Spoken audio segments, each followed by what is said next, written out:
Welcome, here I've got XIAOMI Mi 10T Lite and I'm gonna show you how to turn on and off the camera mirror effect at this device. So let's start by tapping on the camera button to open it, and for now we are in the standard photo mode with the back camera.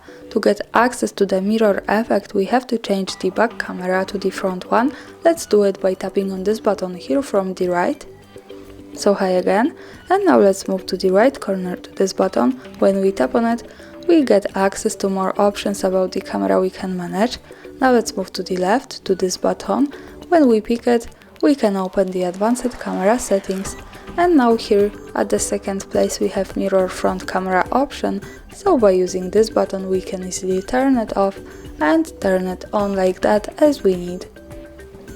And that's all. Thanks for watching, subscribe our channel and leave the thumbs up.